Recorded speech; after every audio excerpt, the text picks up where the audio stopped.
Hallo zusammen und herzlich willkommen zu einer neuen Folge von Like German Pod, unserem Podcast zum Deutschlernen. Mein Name ist Otto und ich freue mich heute sehr, weil wir ein sehr wichtiges und besonderes Thema haben. Wir werden darüber sprechen, wie man ohne Angst Deutsch spricht, wie man Schüchternheit überwindet und wie man beginnt, die Sprache mit mehr Selbstvertrauen zu verwenden. Viele Menschen, die Deutsch lernen, haben Angst davor, Fehler zu machen, schämen sich beim Sprechen oder sind wie blockiert, wenn sie vor anderen Menschen stehen. Heute möchten wir dir helfen zu verstehen, dass diese Angst normal ist, dass du sie aber Schritt für Schritt überwinden kannst. Hallo zusammen, ich bin Heidi und freue mich, hier bei euch zu sein. Vielen Dank, dass ihr uns auf diesem Weg zur Verbesserung eures Deutsch begleitet. Wie Otto schon sagte, sprechen wir heute über ein Thema, das alle Lernenden sehr gut kennen: die Angst vor dem Sprechen. Diese Angst kann dazu führen, dass du schweigst, obwohl du die Antwort kennst, oder dass du zu lange nachdenkst, bevor du einen Satz sagst. Aber mach dir keine Sorgen. Wir werden uns hier auf einfache und natürliche Weise unterhalten, damit du Deutsch lernen und gleichzeitig die Motivation finden kannst, ohne so viel Druck zu sprechen. Genau, Heidi. Als erstes möchte ich sagen, dass Angst an sich nichts Schlechtes ist. Angst entsteht, weil unser Gehirn uns schützen möchte. Wenn wir eine neue Sprache sprechen, haben wir das Gefühl, dass andere Menschen uns beurteilen könnten, dass wir Fehler machen könnten, und das verunsichert uns. Aber wir müssen uns daran erinnern, dass Fehler keine Feinde, sondern Freunde sind. Jeder Fehler, den wir machen, bietet uns die Gelegenheit, etwas Neues zu lernen. Als ich zum Beispiel Englisch lernte, machte ich Hunderte von Fehlern und manchmal korrigierten mich die Leute. Am Anfang war mir das peinlich, aber mit der Zeit verstand ich, dass ich mich durch diese Momente viel schneller verbesserte. Das stimmt wirklich, Otto. Ich habe die gleiche Erfahrung gemacht, als ich Französisch lernte. Ich erinnere mich daran, wie ich einmal in einem Café etwas falsch bestellte und der Kellner mich merkwürdig ansah. Ich wurde rot und dachte, ich möchte nie wieder Französisch sprechen. Danach dachte ich jedoch darüber nach. Warum sollte ich wegen eines einzigen Fehlers aufhören, es zu versuchen? Stattdessen wurde mir klar, dass ich weitersprechen musste, wenn ich meine Schüchternheit überwinden wollte. Mit der Zeit fühlte sich das Sprechen natürlicher an. Ich denke, dass es beim Deutschen genauso ist. Lernende müssen verstehen, dass Fehler ein natürlicher Teil des Lernens sind und dass niemand mit der Fähigkeit geboren wird, perfekt zu sprechen. Das ist ein ausgezeichneter Punkt, Heidi. Wir können also sagen, dass der erste Schritt zur Überwindung der Angst darin besteht, die eigene Denkweise zu verändern. Statt zu sagen, wenn ich einen Fehler mache, ist das eine Katastrophe, solltest du denken, wenn ich einen Fehler mache, übe und lerne ich. Diese positive Denkweise hilft dir, dich zu entspannen und freier zu sprechen. Ich würde sagen, dass die Lösung darin liegt, zu akzeptieren, dass es völlig in Ordnung ist, nicht perfekt zu sprechen. Wenn du nicht perfekt sprichst, schätzen die Menschen sogar deine Anstrengung. Absolut. Ich möchte noch etwas hinzufügen. Schüchternheit entsteht oft dadurch, dass man sich mit anderen Menschen vergleicht. Du siehst jemanden, der sehr gut spricht und denkst, ich werde dieses Niveau nie erreichen. Aber du siehst nicht, dass diese Person den gleichen Prozess durchlaufen hat wie du. Niemand hat als Experte angefangen. Statt dich mit anderen Menschen zu vergleichen, solltest du daher mit dir selbst in einen Wettstreit treten. Frage dich, spreche ich ein wenig besser als gestern? Wenn die Antwort Ja lautet, machst du bereits Fortschritte. Die Idee, mit sich selbst in einen Wettstreit zu treten, gefällt mir sehr. Ich möchte allen, die uns zuhören, noch etwas mitteilen. Eine Sprache zu sprechen ist wie Fahrradfahren zu lernen. Am Anfang hast du Angst hinzufallen. Du fällst mehrmals hin und es tut weh, aber nach und nach lernst du, das Gleichgewicht zu halten. Mit dem Deutschen ist es genauso. Jedes Gespräch ist wie eine Übungseinheit auf dem Fahrrad. Manchmal fällst du hin, was bedeutet, dass du etwas nicht verstehst oder nicht weißt, was du sagen sollst. Wenn du jedoch weiter übst, wirst du bald natürlicher und mit viel weniger Angst sprechen können. Genau, Otto. Ich möchte allen, die uns zuhören, einen praktischen Rat geben. Wenn du Angst vor dem Sprechen hast, beginne mit kurzen Sätzen. Du musst nicht wie ein Schriftsteller oder ein Politiker sprechen. Beginne mit einfachen deutschen Sätzen wie „Ich mag Kaffee“, wenn du ausdrücken möchtest, dass du Kaffee magst. „Ich wohne in Berlin“, wenn du sagen möchtest, dass du in Berlin wohnst. Oder „Ich bin heute müde“, wenn du ausdrücken möchtest, dass du heute müde bist. Nach und nach gewöhnt sich dein Gehirn daran, sich auf Deutsch auszudrücken. Und es wird leichter, längere Sätze zu bilden. Wichtig ist, dass du den ersten Schritt machst. Ja, eine weitere sehr gute Methode besteht darin, allein zu üben. Manche Menschen denken, dass man nur mit anderen Menschen üben kann, aber das stimmt nicht. Du kannst zu Hause, vor dem Spiegel oder beim Kochen mit dir selbst sprechen. Du kannst laut sagen, was du gerade tust. Zum Beispiel, jetzt koche ich Reis, wenn du gerade Reis kochst. Ich putze den Tisch, wenn du den Tisch säuberst.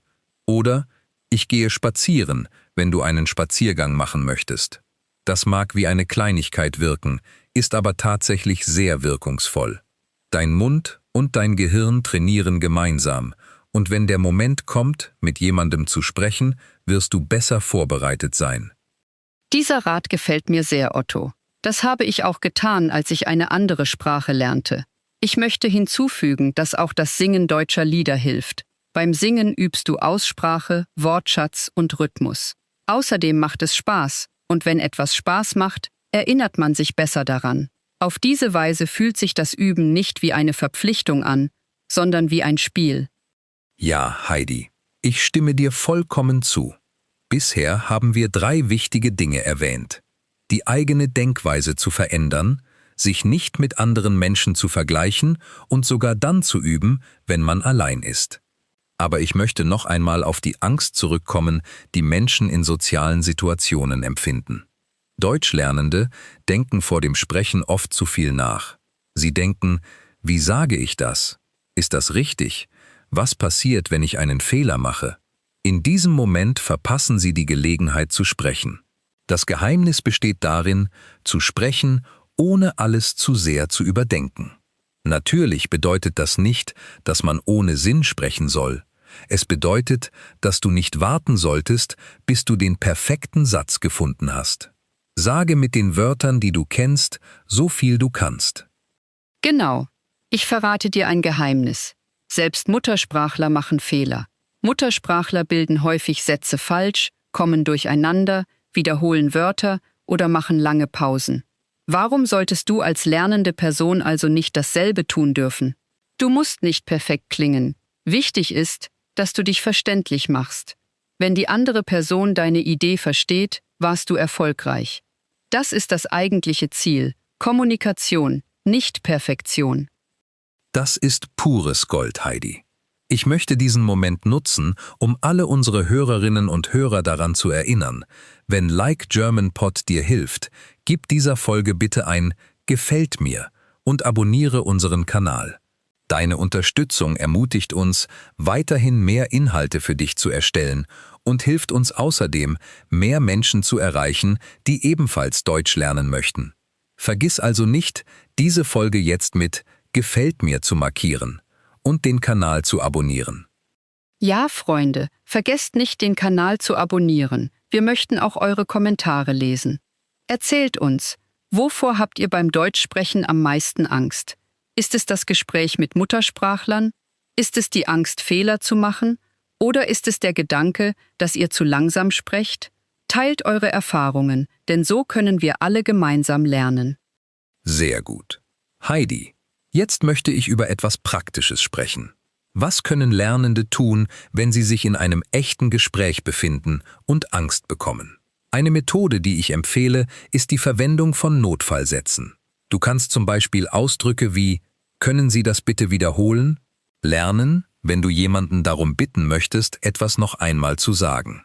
„Ich verstehe das nicht so gut“, wenn du etwas nicht richtig verstanden hast. Oder „Sprechen Sie bitte langsamer“, wenn die andere Person ihr Sprechtempo verringern soll. Diese Sätze sind einfach, aber sehr nützlich. Wenn du sie parat hast, hast du weniger Angst, weil du weißt, dass du sie jederzeit verwenden kannst. Ja, solche Sätze sind echte Lebensretter.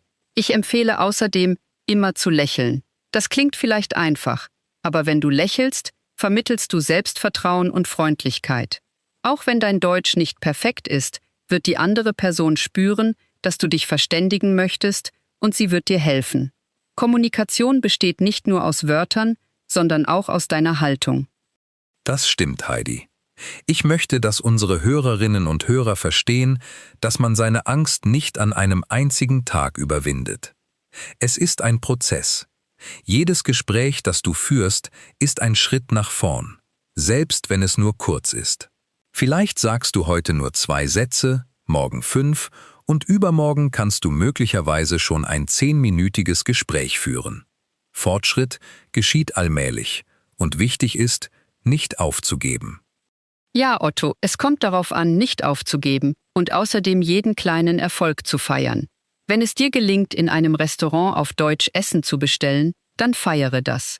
Wenn du es schaffst, 5 Minuten lang mit einem Freund zu sprechen, dann feiere das ebenfalls.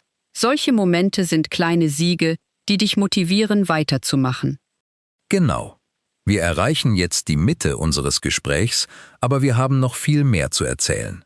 Wir werden darüber sprechen, wie man mit anderen Menschen übt, wie man die Verlegenheit beim Sprechen in der Öffentlichkeit überwindet und wie man moderne Hilfsmittel nutzt, um Selbstvertrauen aufzubauen. Ja, bleibt dran, denn der interessanteste Teil kommt im 2. Abschnitt. Wir werden weiterhin praktische Ratschläge geben, die euch helfen, ohne Angst oder Schüchternheit Deutsch zu sprechen. Sehr gut, Heidi. Fahren wir mit diesem wichtigen Thema fort. Im ersten Teil haben wir über Fehler, positives Denken, den Verzicht auf Vergleiche mit anderen Menschen und das Üben gesprochen, selbst wenn man allein ist. Jetzt möchte ich, dass wir über etwas anderes nachdenken. Das Üben mit anderen Menschen. Viele Lernende sagen mir, Otto, ich übe zu Hause, lese Bücher und höre deutsche Musik.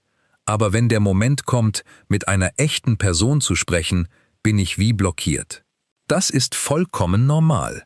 Das Gespräch mit einem anderen Menschen macht uns nervöser, weil wir das Gefühl haben, dass uns jemand zuhört und uns bewertet.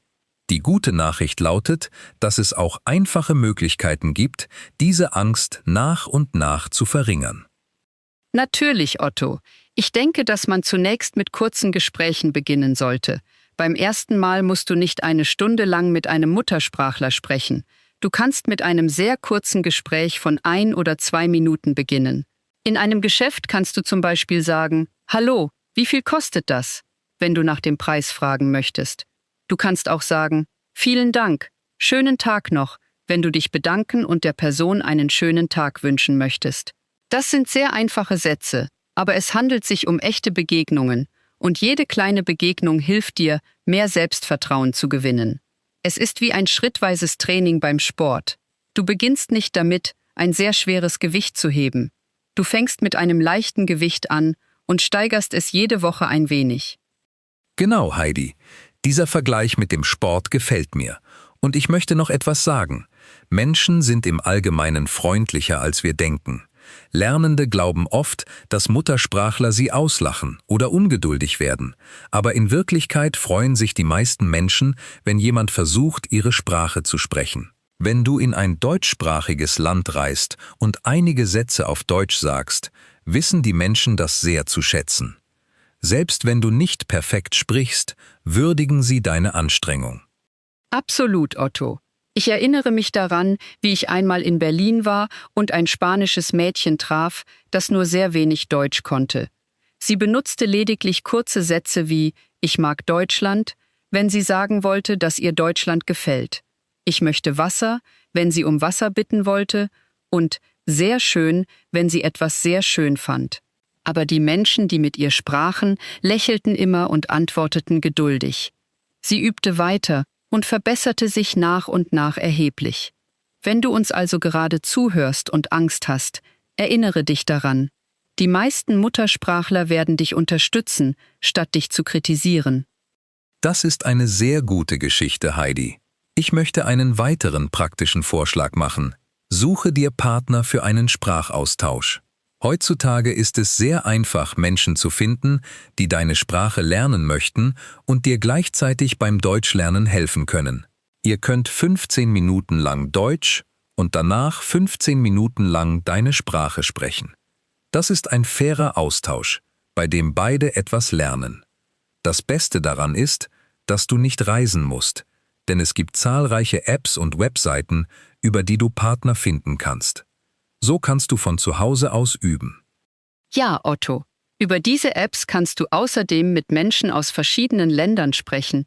Das ist sehr nützlich, weil es im Deutschen unterschiedliche Akzente und Ausdrücke gibt. Wenn du einer Person aus Deutschland, Österreich oder der Schweiz zuhörst, erhältst du einen umfassenderen Eindruck von der Sprache. Am Anfang kann es schwierig sein, die Akzente zu verstehen, aber mit der Zeit gewöhnt sich dein Gehör daran und sie werden kein so großes Problem mehr darstellen.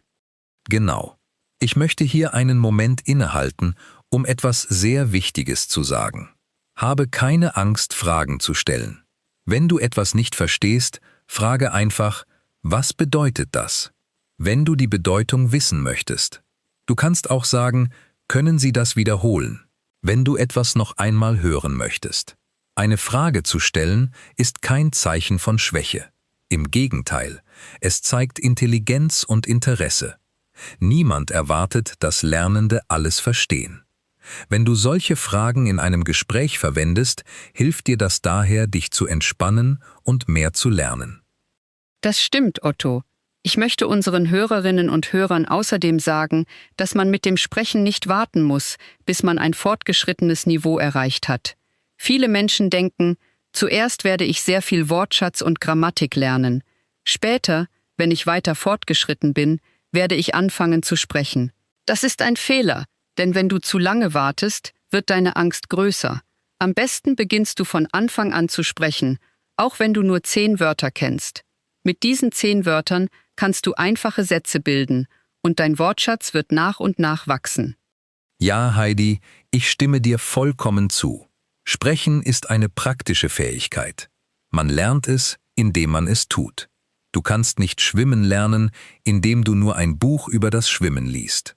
Du musst ins Wasser gehen und genauso ist es mit dem Deutschen. Du kannst das Sprechen nicht lernen, wenn du nur die Theorie studierst. Du musst den Sprung wagen und im wirklichen Leben üben. Genau. Da wir gerade über das Üben im wirklichen Leben sprechen, möchte ich allen Zuhörenden eine Übung vorschlagen. Wähle nach dieser Folge von Like German Pod einen kurzen deutschen Satz aus, den du in deinem Alltag verwenden kannst. Das könnte Guten Morgen. Ich möchte Kaffee sein, wenn du jemanden am Morgen begrüßen und um Kaffee bitten möchtest. Oder Wie geht es dir, wenn du jemanden nach seinem Befinden fragen möchtest. Verwende den Satz heute im Gespräch mit jemandem. Wenn du niemanden kennst, der Deutsch spricht, wiederhole ihn mehrmals vor dem Spiegel. Wichtig ist, dass du deinen Mund trainierst und dein Selbstvertrauen stärkst. Mache das jeden Tag mit einem anderen Satz und du wirst sehen, wie dein Selbstvertrauen innerhalb weniger Wochen wächst. Das ist eine sehr gute Übung, Heidi. Ich möchte noch eine weitere hinzufügen. Nimm dich selbst auf. Verwende dein Telefon, um deine Stimme aufzunehmen, während du deutsche Sätze sprichst. Und höre dir die Aufnahme danach an. Am Anfang klingt es vielleicht merkwürdig, aber es ist eine ausgezeichnete Möglichkeit, deine Aussprache zu hören, kleine Einzelheiten zu korrigieren und dich sicherer zu fühlen.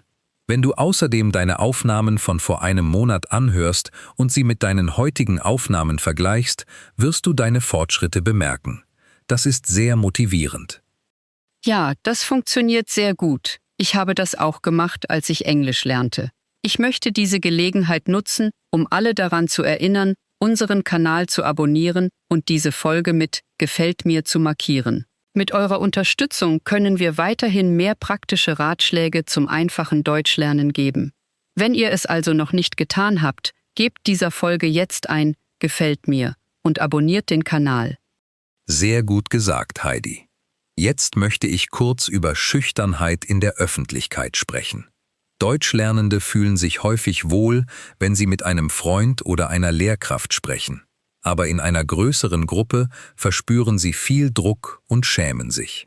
Ich empfehle, sich nach und nach an Gruppen zu beteiligen. Wenn du dich zum Beispiel in einem Kurs mit anderen Menschen befindest, musst du nicht die ganze Zeit sprechen. Du kannst einen Satz sagen, eine Frage stellen oder die Gruppe begrüßen. Mit der Zeit wird dein Selbstvertrauen beim öffentlichen Sprechen wachsen. Ja, eine weitere hilfreiche Methode besteht darin, vor einer Besprechung oder Veranstaltung einige Sätze vorzubereiten. Wenn du zum Beispiel auf eine Feier gehst, bei der Deutschsprachige anwesend sein werden, kannst du Sätze wie „Hallo, ich heiße Heidi" vorbereiten, wenn du dich vorstellen möchtest, „Freut mich", wenn du ausdrücken möchtest, dass du dich über die Begegnung freust, oder „Woher kommst du?", wenn du wissen möchtest, woher die andere Person kommt. Wenn du solche Sätze parat hast, gibt dir das Sicherheit, weil du nicht alles in diesem Moment erfinden musst. Es ist, als würdest du Werkzeuge in deiner Tasche tragen. Wenn du sie brauchst, benutzt du sie. Das ist sehr nützlich, Heidi. Ich denke ebenfalls, dass die Vorbereitung von Sätzen eine ausgezeichnete Strategie ist. Ich möchte hinzufügen, dass die Angst häufig genauso sehr aus dem eigenen Kopf wie aus der Sprache kommt. Wir denken zu viel darüber nach, was andere Menschen über uns sagen werden, aber in Wahrheit sind die meisten Menschen damit beschäftigt, über sich selbst nachzudenken. Sie analysieren nicht jedes Wort, das du sagst. Entspanne dich daher und denke daran, dass du nicht ständig im Mittelpunkt der Aufmerksamkeit stehst. Das stimmt, Otto. Ich möchte ein persönliches Beispiel nennen. Als ich eine andere Sprache lernte, dachte ich immer, dass alle Menschen mir zuhörten und meine Fehler beurteilten.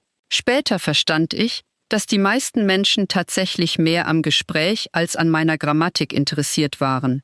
Dadurch konnte ich mich von diesem Druck befreien.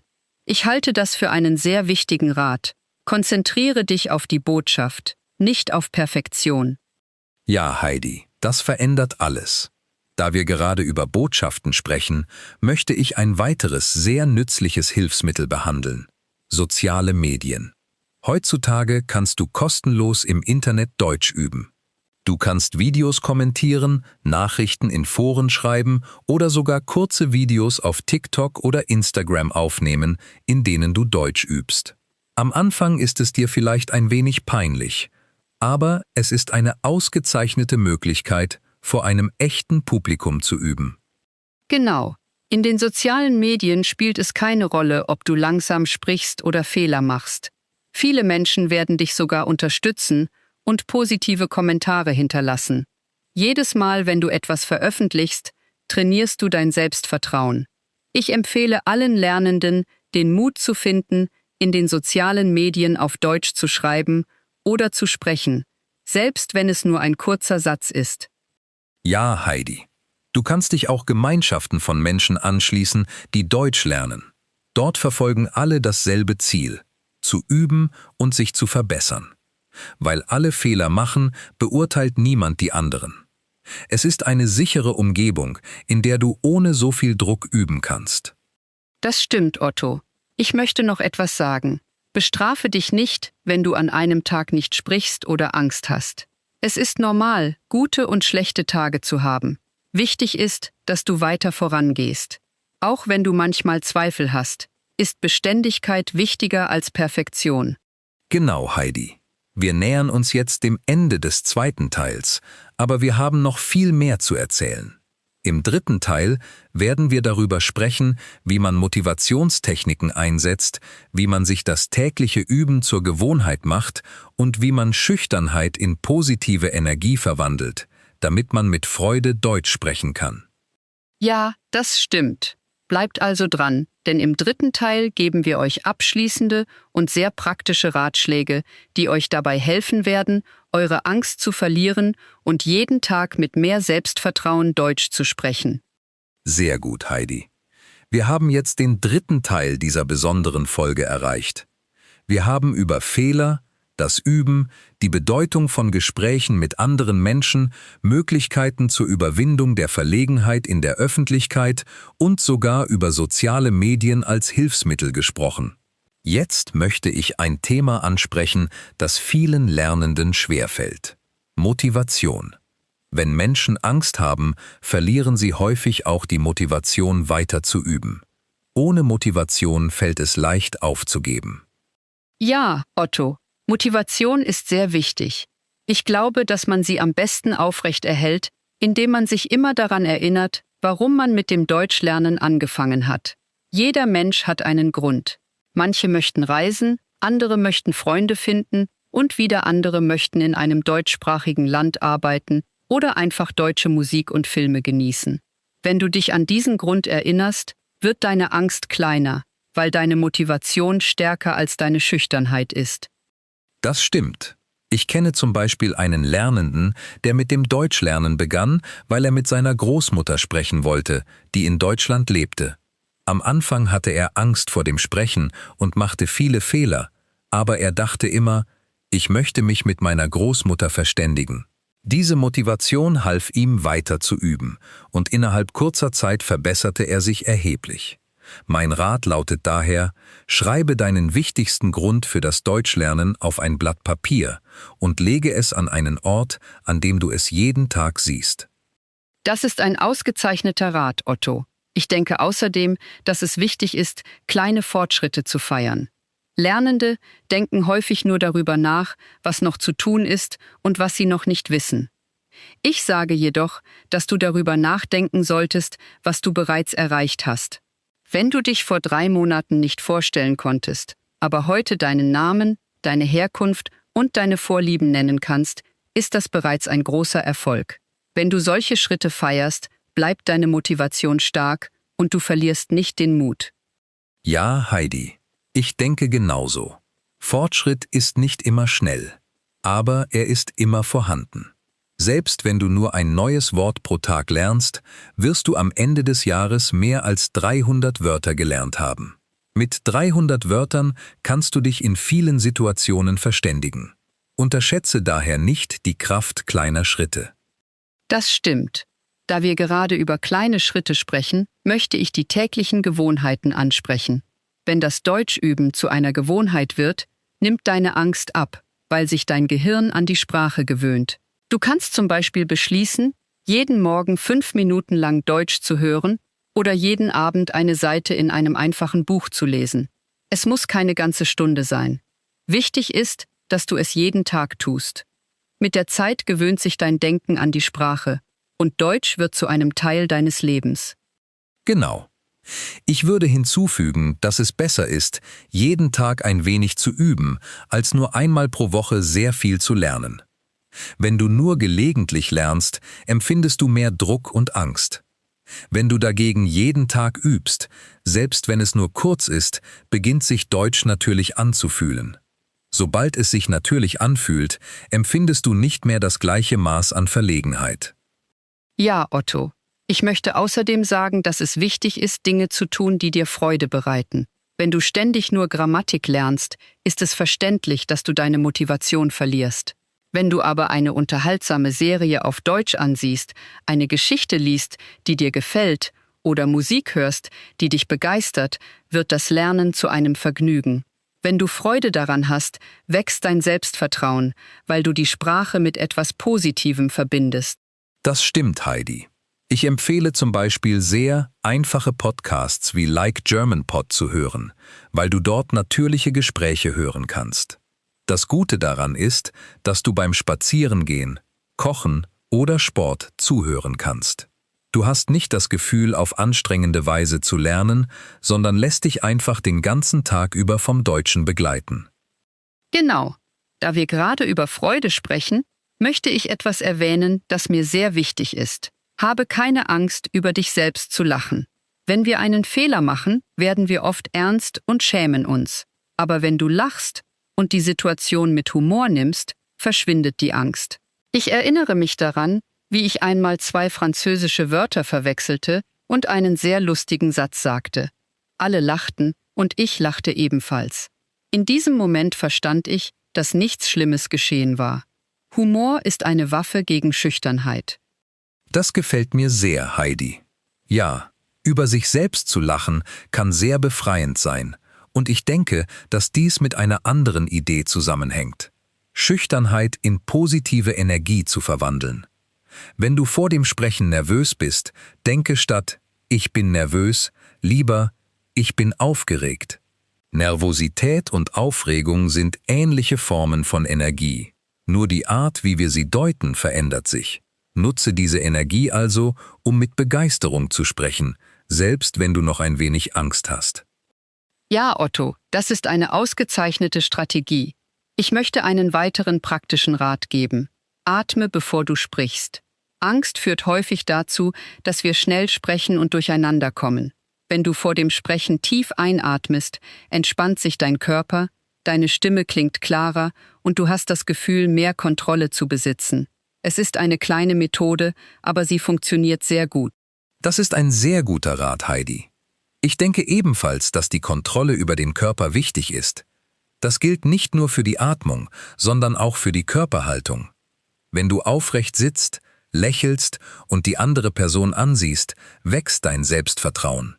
Deine Körpersprache vermittelt ebenfalls Sicherheit, auch wenn dein Deutsch noch nicht perfekt ist. Ja, genau. Jetzt, da du die Körperhaltung erwähnt hast, erinnere ich mich an etwas, das ich meinen Lernenden immer wieder sage. Kommunikation besteht nicht nur aus Wörtern, sie umfasst auch Gesten, Tonfall und Haltung. Selbst wenn du einen sehr einfachen Ausdruck wie Danke verwendest, vermittelt er mit einem Lächeln und aufrichtiger Freundlichkeit viel mehr als ein komplizierter Satz. Mache dir deshalb nicht so viele Gedanken über schwierige Wörter. Achte stärker auf die menschliche Verbindung. Das ist sehr schön ausgedrückt, Heidi. Ich möchte diesen Moment nutzen, um alle unsere Hörerinnen und Hörer daran zu erinnern. Wenn euch diese Folge von Like German Pod hilft, gebt ihr bitte ein Gefällt mir und abonniert unseren Kanal. Auf diese Weise unterstützt ihr unsere Arbeit und ermutigt uns, weiterhin mehr Inhalte für euch zu erstellen. Aktiviert außerdem die Benachrichtigungsglocke, damit ihr Hinweise auf neue Folgen erhaltet. Ja, Freunde, vergesst nicht, den Kanal zu abonnieren und eure Kommentare zu hinterlassen. Wir möchten wissen, welcher Teil dieser Folge euch am meisten geholfen hat. War es der Rat, jeden Tag zu üben? War es die Idee, über die eigenen Fehler zu lachen? Erzählt uns von euren Erfahrungen, denn eure Kommentare inspirieren auch andere Lernende, die die gleichen Ängste haben. Sehr gut. Jetzt möchte ich einen letzten Punkt mit dir besprechen, Heidi. Geduld. Lernende wünschen sich häufig schnelle Ergebnisse. Sie möchten innerhalb von 3 Monaten perfekt sprechen. Und wenn ihnen das nicht gelingt, sind sie frustriert und denken, dass sie kein Talent für Sprachen haben. Die Wahrheit ist jedoch, dass das Erlernen einer Sprache ein langer Prozess ist. Es erfordert Zeit, Beständigkeit und Geduld. Ja, Otto, ich stimme dir vollkommen zu. Niemand lernt eine Sprache über Nacht. Selbst Kinder, die Muttersprachler sind, brauchen Jahre, um richtig zu sprechen. Warum erwarten Erwachsene also, in kurzer Zeit perfekt sprechen zu können? Man muss akzeptieren, dass das Lernen eine Reise ist und dass jeder Schritt auf dieser Reise einen Wert hat. Geduld hilft dir, die Reise zu genießen, ohne so viel Druck zu empfinden. Das stimmt. Ich denke, die beste Möglichkeit, Geduld zu entwickeln, besteht darin, das Lernen als Abenteuer zu betrachten. Jedes neue Wort, das du lernst, ist wie ein kleiner Schatz. Jedes Gespräch, das du führst, ist wie eine neue Erfahrung auf deiner Reise. Wenn du den Prozess genießt, spielt es keine Rolle, ob du etwas länger brauchst. Wichtig ist, dass du dein Ziel erreichst.